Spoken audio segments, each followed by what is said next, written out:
Assalamualaikum warahmatullahi wabarakatuh. Perkenalkan, nama saya Naila Rahma Agustina dengan NPM 2022 10415359. Di sini saya mengambil tema SDGs 15 yang berjudul penanaman pohon untuk cegah bencana alam, longsor, dan banjir.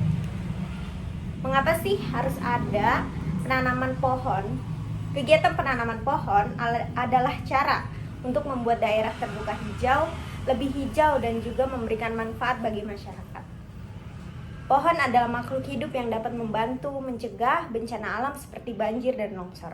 Menurut Undang-Undang Republik Indonesia Nomor 4 Tahun 2007 tentang penanggulangan bencana, bencana adalah peristiwa yang mengganggu kehidupan dan penghidupan masyarakat, bisa disebabkan oleh faktor alam, non-alam, atau faktor manusia sehingga menimbulkan korban jiwa.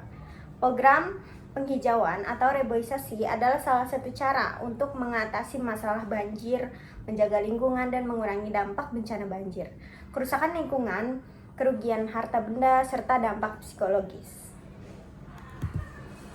Dampak yang terjadi apabila penanaman pohon terus dilakukan. Dampak lingkungan yang pertama itu mengurangi banjir, yang kedua mencegah longsor dan erosi, yang ketiga memperbaiki kualitas tanah.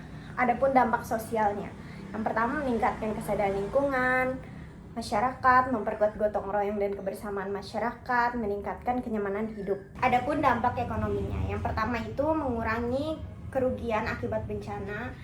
Dengan banjir dan longsor yang berkurang, kerusakan pada rumah, jalan, dan lahan pertanian juga akan berkurang. Terus, pohon yang menghasilkan nilai ekonomi jangka panjang, buah, kayu, dan produk lain dari pohon dapat memberi manfaat ekonomi bagi masyarakat. Dampak yang terjadi jika melakukan penebangan pohon itu ada salah satu contoh bencana yang terjadi saat ini, yaitu bencana banjir yang terjadi di Indonesia, yaitu di Sumatera. Bencana ini tuh terjadi di akhir November tahun 2025. Awalnya tuh hujan deras yang turun tanpa jeda selama beberapa hari, mengubah suasana sungai yang biasanya jinak menjadi arus yang liar yang meluluh lantakan pemukiman warga. Banjir bandang dan tanah longsor itu menenggelamkan desa, merusak fasilitas umum, dan memutus akses listrik, jalan, serta komunikasi. Situasi pun terus memburuk dari hari ke hari. Badan Nasional Penanggulangan Bencana mencatat korban terus meningkat. Dari data per 4 Desember 2025 pukul 13.05 waktu Indonesia Barat, jumlah korban meningkat yang tervalidasi mencapai 776 jiwa, 564 yang hilang, dan 2,6 ribu jiwa luka-luka. Analisis menunjukkan bahwa penyebab terjadinya bencana tidak hanya karena cuaca ekstrim, kerusakan lingkungan seperti perkebunan, tambang, dan pemukiman. Tanpa adanya upaya pencegahan juga memperburuk dampaknya banjir. Karena daya aborsi tanah yang semakin berkurang dan aliran air di pemukiman yang semakin meningkat, hujan lebat juga cepat berubah menjadi bencana yang merugikan masyarakat di bagian bawah sungai. Mitigasi yang dapat dilakukan yaitu yang pertama, penanaman pohon di daerah yang rawan. Yang kedua, rehabilitasi lahan kritis.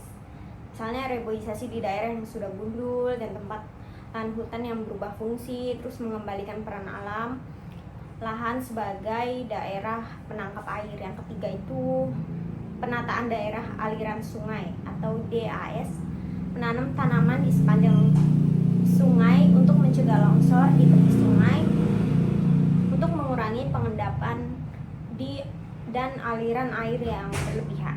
Terus yang kedua, mitigasi non struktural, sosial, dan edukasi. Yang pertama itu edukasi dan sosialisasi lingkungan. Menginformasikan manfaat pohon dalam mencegah banjir dan longsor kepada masyarakat. Yang melibatkan masyarakat juga untuk berpartisipasi, yaitu kerjasama antar warga, pemuda, para desa, dan juga mahasiswa. Terus yang ketiga, membentuk desa tangguh bencana atau Destana yang menggabungkan penghijauan dalam rencana kesiapsiagaan bencana. Yang ketiga, mitigasi kebijakan dan tata kelola. Yang pertama, larangan penebangan liar, adanya pengawasan dan sanksi bagi yang merusak hutan lindung. Terus yang kedua, perlindungan lereng dan kawasan resapan, ditetapkan zona konservasi dan daerah yang rawan longsor. Yang ketiga, program nasional penghijauan KLHK dan pemerintah daerah memberikan dukungan dalam penyediaan benih dan juga pendampingan dalam kegiatan. Itu penanaman pohon adalah cara yang baik yang bisa terus dilakukan untuk mencegah bencana seperti banjir dan longsor. Akar pohon bisa memperkuat tanah dan menyerap air hujan sehingga mengurangi erosi, genangan air di permukaan serta resiko tanah longsor di daerah yang rawan. Berdasarkan pengalaman dari berbagai kejadian bencana, kegiatan menanam pohon tidak hanya membantu lingkungan dengan memperbaiki kualitas tanah, meningkatkan penyerapan air dan mengurangi resiko bencana, tetapi juga memberikan manfaat bagi masyarakat. Masyarakat menjadi lebih peduli lingkungan, lebih aktif bekerja sama, dan semangat untuk menjaga kelestarian alam. Oleh karena itu, melakukan penanaman pohon secara terus-menerus, terencana dan juga melibatkan masyarakat merupakan langkah penting untuk mencapai tujuan SDGs 15, yaitu Life of Land. Ini juga merupakan investasi jangka panjang untuk menjaga lingkungan tetap seimbang, mengurangi kerugian akibat bencana, serta meninggalkan lingkungan yang lebih aman dan bersih untuk generasi yang mendatang. Sekian dari saya, terima kasih. Wassalamualaikum warahmatullahi wabarakatuh.